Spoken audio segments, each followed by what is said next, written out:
Okay, welcome back. We are now going to start looking at putting a paddle into the world and having the ball bounce off the paddle. Um, we're going to create a subclass of actor that I'm going to just call paddle. And this time, I'm not going to assign an image to it. Instead, I'm going to write some code that will create the image. It shouldn't come as a surprise to you that everything on your computer screen is an image. You might think of it as text and objects and things like that, but really everything's an image. Um, the computer screen is made up of a bunch of little tiny pixels that you can see if you look really closely at your screen. And what appears on that screen is really a matter of the computer changing each pixel's color, and the combination of all the pixels together and all the different colors gives you the images that you see on your screen. And so even here you've got a bunch of white pixels in this area here, and then different colored pixels in different parts of it. And even these letters are just pixels painted black. So it shouldn't come as a surprise to you that you can do the same thing when you're writing your own programs. So I'm going to create a constructor for the paddle class. And we've discussed constructors before. A constructor is a method, special method. It's always got the same name as the class, which means it's capitalized, the same as the class is capitalized. It never has a return type because it can never return a value anyway. And the third thing that's special about the constructor is that it's only executed once. It's executed when this object is constructed, created. So when I add a paddle to the world, the code inside the constructor of the paddle class will be executed. And we'll explain how that works in a minute. So what I want to do in the constructor is construct the actual image, if I could spell Greenfoot image correctly. Greenfoot image is a class that's in the Greenfoot image package, and it deals with images. And I'm going to create a Greenfoot image variable. So I'm going to name it Greenfoot image and call it img. And we've used this before when we stored the images of the little crab so that we could alternate the images and animate the crab's feet. This is going to do something a little different though. Instead of using an image file, I'm going to create my own Greenfoot image, and I'm going to give it a size. The first parameter is the width, and the second parameter is the height. So this creates a transparent image, 100 pixels wide by 20 pixels high. And what I'm going to simply do is invoke a method that's in the Greenfoot image class called fill, which will fill the image in the default color, which happens to be black. And so now I have an image that's 100 pixels wide by 20 pixels high, and I filled it in black. So what does that look like? Well, that looks like a paddle. But I need to set the image of this object to that image. So I'll call the setImage method, which is in the actor class, and I'm going to set it to img. And you know we've used this before, where we set the image of the little crab to picture 1 or picture 2. That creates, when we compile it, an object that looks like a paddle. It's 100 wide, 20 high, and we can position it down here, and we put a ball in the world, and we can now hopefully whenever the ball decides to hit the paddle, we're going to make the ball bounce off it. Okay, so the first thing I want to do though is I want to make that paddle move around. Now as I mentioned earlier in the other video, all Greenfoot images face to the east or to the right, whichever way you want to think of directions. Um, which means this paddle is actually, the front of the paddle is right here. Um, and what I would like to do is make this paddle move left or right. And I don't care about the front.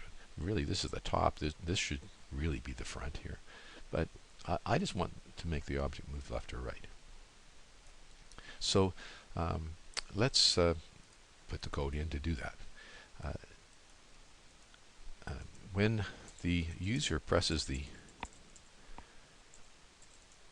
left arrow key,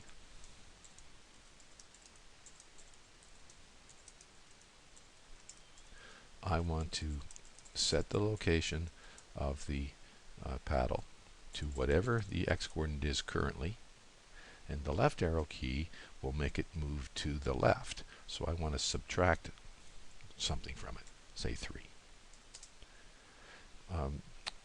I don't want the paddle to move up or down, so I'm going to set the y-coordinate to whatever it already is. In other words, the y-coordinate won't change at all. The first coordinate is the new x-coordinate, which will be the current x-coordinate minus 3, so 3 less will move it to the left. But the y-coordinate is going to stay at whatever it is. Let me compile that, make sure I haven't made any typos, and I'll copy, paste, and now I'll check if it's the right arrow key that's being pressed. I'm going to add 3 on to make it move to the right. Let's check that out.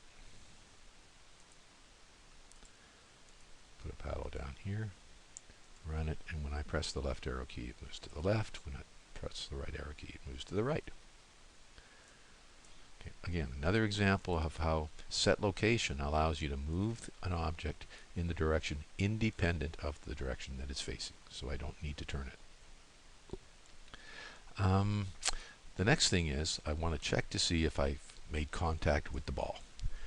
Now, what we had in the little crab scenario was was a method that was called can see, and we said if we can see the ball, well, what do we do with it? Well, we can eat the ball. Well, we don't want to do that. We want to make the ball bounce off it. Actually, I'm going to make the ball bounce off the paddle. So I'm going to go into the ball class, and in the act method here, I'm going to actually this method's getting a little too large, so I'm going to put all this code into another method. I'm going to cut it out and create a separate method, public void movement, and paste that in and fix up the indentation, and then call movement from the act class method. And so that will of course do the same thing if I haven't made any typos. Good. Now what I want to do here is I want to look for the ball, or actually look for the paddle, because this is the ball. I'm not going to eat the paddle, so once again I've got 2 methods that I know about, can see and eat, from the animal class that were good for that project but aren't good for this. And it's okay in future projects if you want to take the animal class and add it into your project and use it, but you need to understand that there are limitations on those methods. The move, for example, only moves in the direction that it's facing, and you can look to see if you can see objects or touch them, but you can't do anything other than eat them. What I want to do here is I want to make an object change direction when I touch it. So I need to use a method that's in the actor class, and called get one object at offset, which get one intersecting object right here. Get one intersecting object. It has a class parameter. The formal parameter list says it's going to have a class parameter. So in this case, I'm going to look for a paddle, so my class is going to be paddle. An intersecting object means that the image of this object is going to intersect with the image of my ball, which is what happens when the ball and the paddle collide. So I'm going to say, I'm going to create an object of type actor called paddle. So again, I'm doing the same thing as I did up here. Notice I created a variable called hspeed of type int. Here I'm creating a paddle called a variable called paddle of type actor, and it's going to say get one intersecting object, and the parameter list, as I just mentioned, is a class name, and the kind of class that we're looking for, any object of the paddle class. So this will detect any object. Notice also that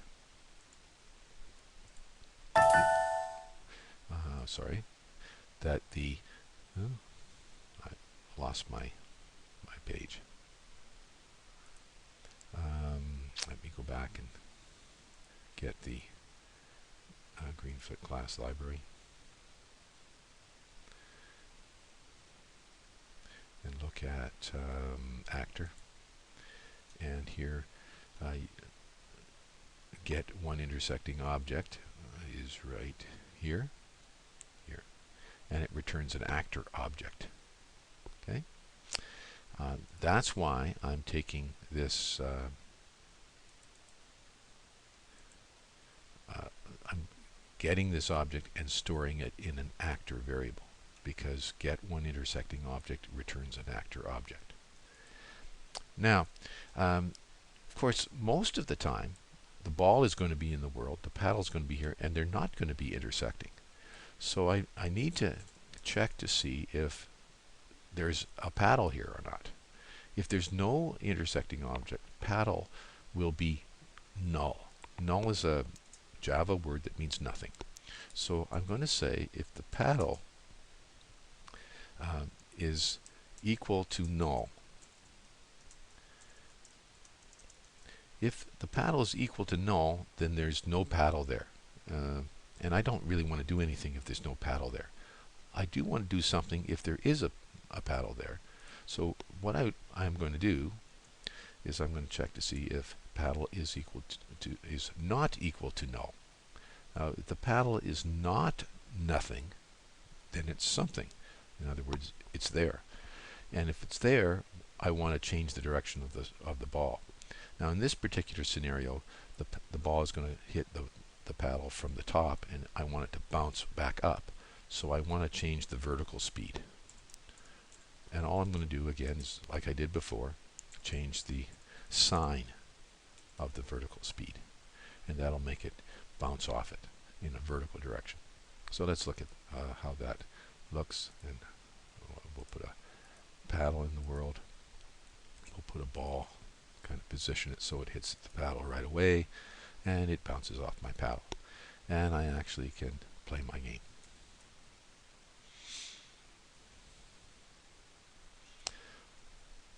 Okay, so once again in this project, you've seen that we can control our objects. We have more power as programmers by learning to use methods in the actor class.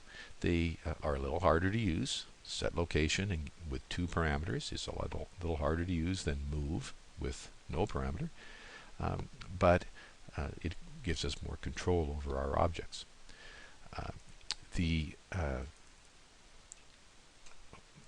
Let me go back to the ball here.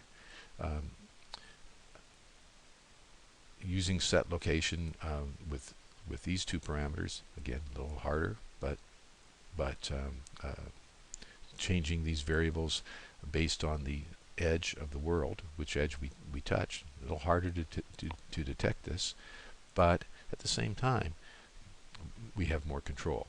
With at world edge, you could only detect that you were at some edge of the world. You couldn't decide whether you wanted to change the horizontal speed or the vertical speed using an at world edge method. And then get one object at offset, really the same as can see, except that now we can actually get the object that we can see and do something with it. And as you're going to see later, we're going to actually make it we could remove it from the world, or we could add other things to it, or make it do different things.